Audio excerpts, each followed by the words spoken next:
السلام علیکم ناظرین، آج ہم سورہ زلزلہ کے بارے میں 5 فوائد جانیں گے۔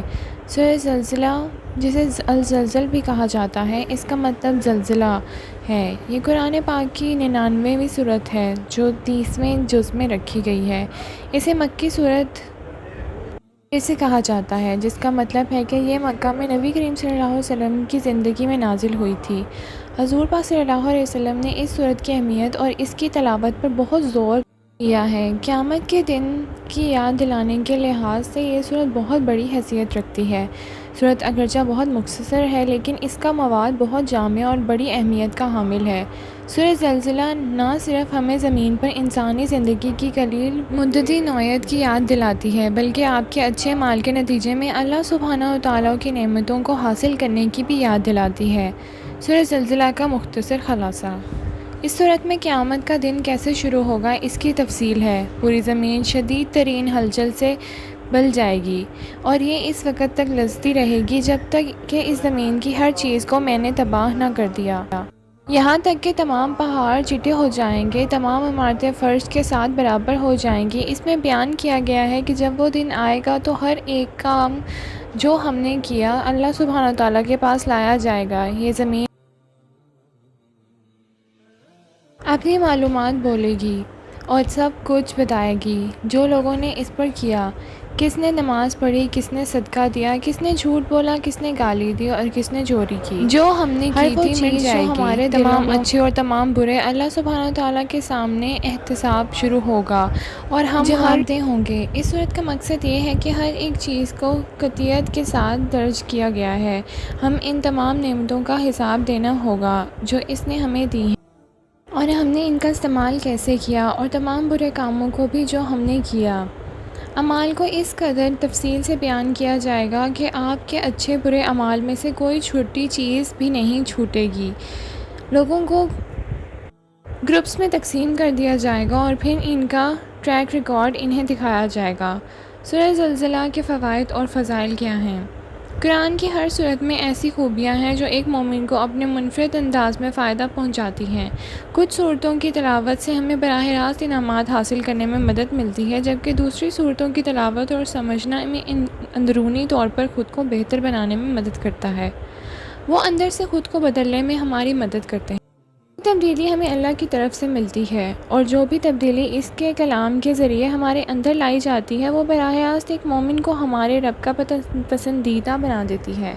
سورہ زلزلہ ایک بہت ہی مختصر صورت ہے جو اسے حفظ کرنا بہت آسان ہے اور آپ اسے اپنی نمازوں یا روزانہ قرآن کی تلاوت کا حصہ بھی بنا سکتے ہیں۔ سورہ زلزلہ کی تلاوت نصف قرآن کے برابر ہے۔ اس صورت کی تلاوت کے بہت زیادہ فوائد ہیں۔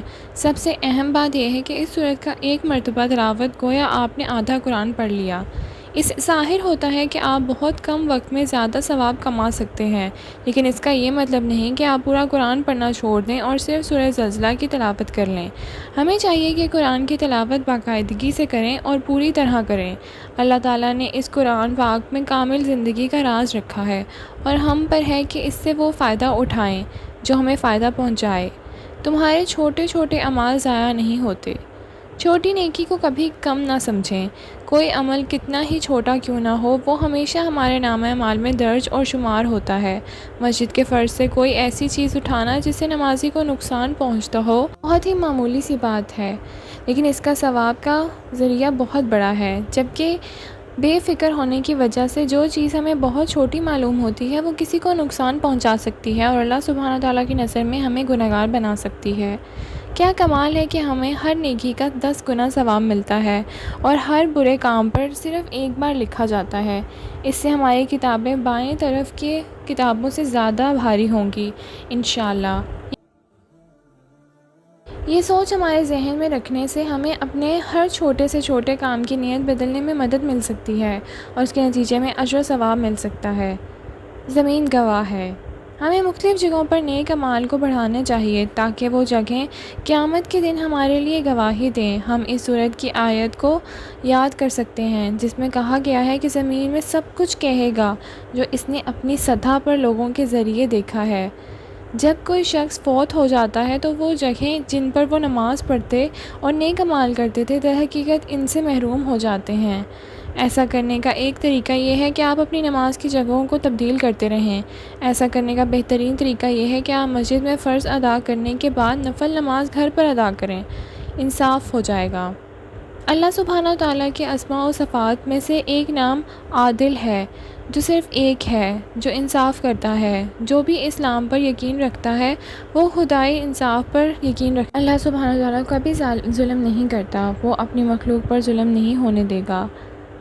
اب سورہ اشارہ کرتی ہے کہ احتساب ہوگا، جس کا مطلب یہ ہے کہ اللہ سبحانہ و تعالیٰ انصاف کو غالب کرنے کی اجازت دے گا۔ ہر مظلوم کو بدلہ دیا جائے گا اور ہر ظالم کو اس کے ظلم کی سزا دی جائے گی۔ لہٰذا اگلی بار جب آپ محسوس کریں کہ کوئی آپ کے ساتھ ناانصافی کر رہا ہے تو اس صورت کی تلاوت آپ کو ہمیشہ یاد دلائے گی کہ اللہ سبحانہ و تعالیٰ آپ سے بدلہ لے گا۔ زندگی بہت آسان ہونے والی ہے۔ اللہ کے خوف۔ مذکورہ والا خیال اسی وجہ سے ہمارے دلوں میں اللہ کا خوف لا سکتا ہے۔ ہم کسی کے ساتھ ناانصافی کرنے سے پہلے یا کسی کا حق لینے کی کوشش کرنے سے پہلے 2 بار سوچیں گے ضرور۔ ہمیں اللہ سبحانہ و تعالیٰ سے دعا کرنی چاہیے کہ وہ ہمیں عمل اعمال صالحہ میں اضافہ کرنے کی صلاحیت اور مواقع عطا فرمائے۔ ہم اللہ سے دعا کرتے ہیں کہ ہم اس دن کو یاد رکھیں جب ہمارے تمام اعمال پیش ہوں گے اور ہم اس کی تیاری کرتے رہیں انشاءاللہ۔